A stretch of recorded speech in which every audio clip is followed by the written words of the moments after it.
Hey everybody, it's Mike, and I wanted this video to go over what it takes for me to get into the character of Ellie, and to be flat honest, it's not turning out anything like I'd wanted. Uh, Ellie's coming along, but this video's not, and we're running out of time before the convention, so I've got to focus on getting into character rather than making movies. And I want to go ahead and start off by talking about what it takes for me to get into the character, starting with the voice. And that was where we started this project. And I've said before in the intro video that I have formal training in voice, and that is as a high tenor. Now, I could get more specific than that, and I'm not going to because you guys really don't care that much, I'm sure. And you'd think, being such a naturally high male voice, that coming through with a voice for Ellie would be really easy. And it's not, because unlike a baritone who has a much wider falsetto range, my falsetto would be up in the stratosphere and be all squeaky and very hard to control in that sense, because it just doesn't get used much. So, and when you think about the falsetto, essentially what it is it's using half the length of your vocal cords to make the note. And so if my vocal cords are naturally already fairly short, it doesn't work at all, not very well. And so,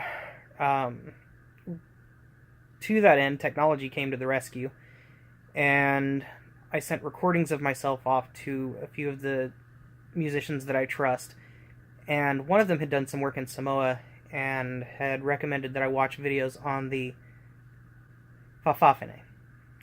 And because that is a culture of people who, they're born male, but they're raised essentially to be as feminine as possible. So the modern equivalent of, I wouldn't say drag queens, because for them it's actually more of a gender. So we'll say trans. It's probably actually more accurate to say trans, and I'm pretty sure some of them have probably had boob jobs. I don't know, because I don't know anything about that culture. It's something actually that would be really neat to research. So there's that, and that's what helped the voice come across. And, well, it's working alright. We'll see how it works with the rest of the costume. So there's that. Also, trying to get all these mannerisms down is killing me. Women tend to be a lot more about flow, and so walking is different, whereas guys walk with the hips moving in a circular motion similar to that of what the feet are doing. So like if the feet are going down, the hip on that side is going down, generating power. Women don't do that. They don't have to jump into a sprint at a moment's notice. So the hip is moving the exact opposite direction that I want it to. And this is going to come as a surprise, but throwing on some heels really helped. It fixed it right up to where I had the stupid little butt swing and everything else, and it's a really lazy form of walking.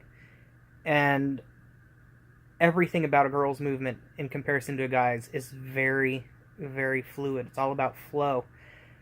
And as a guy, where everything's about being able to just jump into action, this is an entirely new concept. And it's taking a lot of adjustment, and I hate it. It is so inefficient. I don't know if there's a reason for it, and part of me wants to know if tomboys go through the same problem when trying to fix their walk. You know, is this something girls just do naturally because of biology? Is it trained? I'm really curious about that. So there's that aspect, and then there's the whole concept of bathroom use. And since this is the focus of the project, that is going to come up, and the goal is to fit in. And so with guys, there's a very strict code of conduct. You know, conversations cease. Urinal selection is based on privacy, respecting others' privacy. So you tend to skip, every other urinal, or you try to get the farthest from everyone else, or whatever. You try not to stand next to anybody. And stalls don't get used. Girls' bathrooms are all stalls, and obviously. So I'm going to have to get used to that. And there's a few other etiquette things, like one of my coaches is making a point of telling me that the makeup touch-up is pretty well mandatory. Always check yourself out. And actually has come up with a routine of things to check out. It's kind of funny. And what was really funny was when another one of my coaches was going over it with me. She's like, we don't do this. And then she goes to the bathroom later and she goes, wait, no, we do exactly this. So it's something that they don't even really think about. And some of my coaches have even said that this is kind of interesting because it's forcing them to look at things that they do that they were never conscious of in the first place. So I guess it's benefiting them too.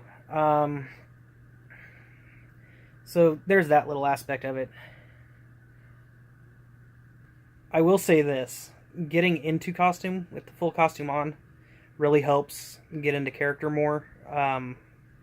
Things like the voice. Trying to keep the voice going when I'm looking like normal me does not happen. It just doesn't. It's really hard for me to switch gears like that.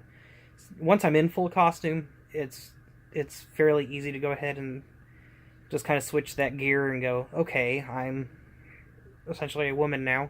Time to start thinking and acting like one. It's much easier that way. To that end, I'll say this.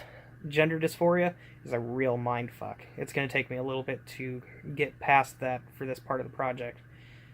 And there's really not a lot of help out there because there's the genuine people who are trying to help, and then there's the modern Tumblr guys who are trying to change the DSM-5 to where there's really no good resources for this at all. And, yeah. The cool thing is I'm starting to learn a little bit about girls and guys. I'm not sure how good of a thing that is, though, because in removing some of the mysteries around girls, it's causing a lot of disillusionment. So, might be a good thing, might be a bad thing. I am finding out, though, that a lot of the stuff that these girls are doing, it's to showboat. It's their version of peacocking. And I'm wondering if part of that's because they need to attract as many mates as possible so that they can choose the best resource to provide for them when they inevitably will need it if they choose to breed. Sorry to be so clinical about that. I know that's going to tick a lot of people off, but that is what it is. We are animals after all. And whereas in terms for guys, everything a guy does is pretty much just for function. Even our style's that way. The whole fake pockets thing is something guys wouldn't put up with. Things like that. So that part's rather interesting, having to go from a very functional lifestyle to one of straight acting. And that sounds really funny, but even the makeup. Girls will use makeup to erase certain features or create some. The makeup artist even went so far as to rejoice one moment where she's all, oh look, I finally gave you cheeks. So that's kind of interesting too. But that's a lot of what's going into this project right now. It's a lot of, makeup, making sure I can keep the voice in character so that I don't slip. And a lot of things like that. At any rate, it's late. I'm done. I've got a lot to prep for. The convention's coming up, and I just need sleep. I'll see you guys the night of the convention.